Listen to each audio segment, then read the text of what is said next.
So we have a fundamental problem with all of the gurus and streamers and influencers that we have in the cultural foray right now. The fact is they're all choosing a different enemy. I think we all realize that the world's a little bit weird right now, and everyone is kind of taking their own route to explain to us what it is. Tate said it's feminism. Nick Fuentes says it's Israel, whatever. Sneeko, God, that guy is just on the fence about everything, right? I don't even know what he believes anymore. Clavicular says being ugly is the problem. You just have to mog everyone. And it occurs to me that we can't keep on doing this. You can't go full send into one guy's grift and say, oh, now I'm all in on masculinity and that's all you, because that's, then you're just following. You're just a flock of sheep following this one random guy. So if you go with Tate, you'll go masculinity, whatever, first. And then if you go clavicular, it's basically about picking up chicks. And the overall point here being like, all of these fake gurus, I think is a good term for them. All these fake gurus, they are doing the same thing everyone's always been doing. They take a vulnerable class of people, they say all of these people's problems out on a public forum, and then they say, I have the answer, right? Whether or not the answer is real, just the fact that someone up there says he had the same problems as you and he overcome them using this makes it a very compelling story. And for some people it works, right? They're not even being grifters because it really did help. They really are trying to help. I believe that. I have no ill will towards any of these guys because everything they say, there's a piece from each one of these guys that's completely true and can completely help your journey to become successful as a man. But to me, it all seems pretty redundant at this point. So I am putting my flag in the ground and I'm saying in 2026, we are life maxing. That's right, life maxing. And if you're not familiar with life maxing, it essentially means all of that shit. Like Tate folded, right? Tate folded. I mean, I hate to say it like that, but Tate folded, right?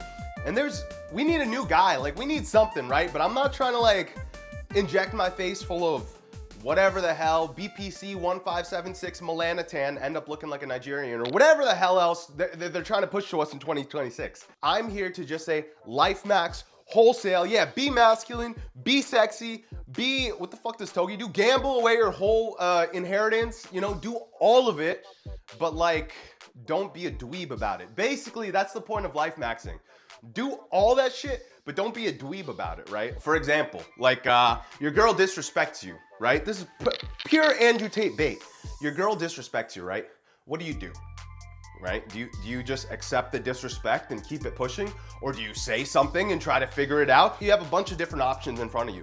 And the point is to select the best option no matter what scenario you're in.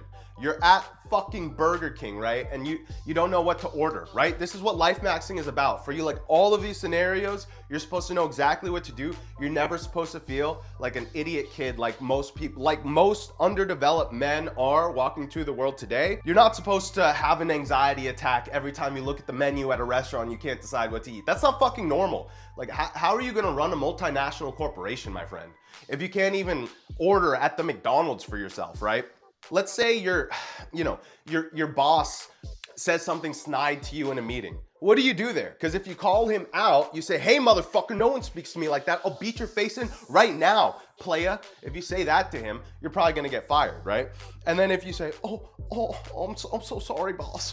I'll never speak out of term again. You're gonna look like a complete pansy and you're gonna feel like one too. So there's an in-between there somewhere, and that's the point of life maxing. I plan to hopefully, take in all your guys' requests, hopefully, and kind of tell you my take, how I would handle that in the moment. Because, Tate's right, all these guys are right. A lot of these problems kind of disappear themselves away once you have money, but that's not an option for everyone. I can't just tell everyone to get a fucking Bugatti, bro. If I could just tell everyone to get a fucking Bugatti, my job would be over. Life maxing done. Truthfully, I'm in the process of making money, you're in the process of making money, we're all in the process of making money. And we still can't deal with disrespect while we're doing it, right? There's ways to do this without just being oh, I'm the big dick swinger, I have the power. The way Tate usually works, he says, I'll tell a bitch, hey, hey, two coffees, right? And if she doesn't do it, I tell her scram. I got 50 more supermodels in the back I can talk to. Okay, thanks, bro.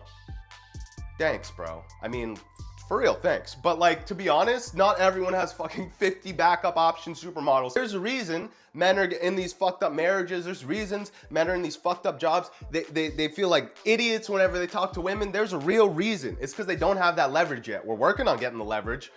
But you don't need the leverage is what I'm telling you. I'm telling you right now, today, you can live like you have leverage. You just have to know the right social cues to pick up on, the right thing to say and when, the right energy to give, when to withdraw from people. It's all a science. And even how to stay happy, right? When people tell me about depression, it's all a science.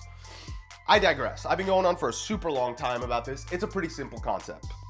No matter where you are in life, what color, what country, what personal situation you find yourself in, the point of life maxing is to have a scientific answer for all of it. Like, there's some times in life where none of your choices are good. It's either you go and try to traffic that 500 kilos of cocaine for the cartel because they have your family tied up in a basement somewhere, or you save your tail and don't get arrested trafficking 500 kilos of cocaine, but your family gets killed, right? What do you do in that case? I think that one's still a little bit above my pay grade. I guess that one's kind of up to you guys for the time being. But the point is, for all of these situations, we'll have like a scientific, like, what would a life maxer do? What would Prince do? What would Prince do? That's the point of this channel. Like, you're at the fucking line at the DMV, that lady gets a little bit too mouthy at you, what would Prince do? And I'd love to go into my personal manifesto right now, but we don't have time for it. This is just the intro to the channel. But let's do this. In the comments, tell me one time where you felt like the big dog and one time that you got big dogged, okay? The highest voted comment, that'll be the topic for the next video. I love you guys. Let's life max into 2026. I've been saying this, but 2026 is the new 2016, and you know, we got to start acting like it. So I love you boys. We'll see you in the next one, and cheers.